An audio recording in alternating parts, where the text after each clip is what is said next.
నిజమైన క్రైస్తవునికి, దేవుని నమ్ముకున్న వానికి, క్రీస్తునందు విశ్వాసం ఉంచిన వ్యక్తికి మరణం అంటే భయం ఉండదండి. ఎందుకంటే అనేక మంది మరణిస్తే, చచ్చిపోతే అయ్యో నా జీవితం ఇక్కడితో ముగిసిపోతుంది అని అనుకుంటారు.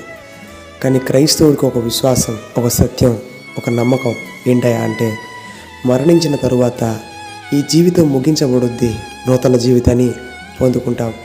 ఈ లోకాన్ని వదిలి ఒక శాశ్వతమైన లోకానికి మనం చేరబోతా ఉన్నామన్న విశ్వాసం, నిరీక్షణ క్రీస్తును నమ్మిన, క్రీస్తును వెంబడించిన, క్రీస్తును కలిగి ఉన్న ప్రతి ఒక్క వ్యక్తికి ఈ సత్యం తెలుసండి.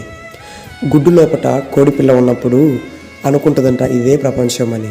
దాని బయటకు వచ్చిన తరువాత అర్థమవుతుంది, అయ్యో ఇంత అద్భుతమైన ప్రపంచమా అని. ఈరోజు దేవుని నమ్ముకున్న వారికి, దేవుని ఎరిగిన వారికి, క్రీస్తుని అంగీకరించిన వారికి ఈ సత్యం తెలుసు. ఆ సత్యం ఏమిటంటే ఈ లోకంలో ఉండే ఈ శ్రమ, ఈ లోకంలో ఉండే ఈ జీవితం, ఈ లోకంలో ఉండే ఈ పరిస్థితులు ఇవన్నీ కూడా బాగా అనిపిస్తాయి, లేదా శ్రమగా అనిపిస్తాయి, లేదా ఇబ్బందిగా అనిపిస్తాయి.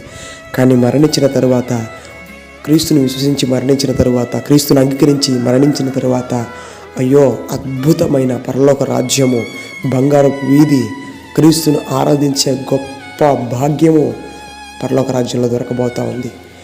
ఈ ధన్యకరమైన విషయం నీకు తెలుసా? అదేంటంటే ఈ మరణించిన తరువాత జీవితం ఏదైతే ఉందో అది శాశ్వతమైనదని, అది క్రీస్తునందు గొప్ప ధన్యకరమైన జీవితమని, అది బంగారుతో నిర్మించిన భవనంలోకి చేరబోతున్నామని, ఆ ప్రపంచం, ఆ రాజ్యం బహు అద్భుతమైనదని ఈ సత్యం నీకు తెలుసా?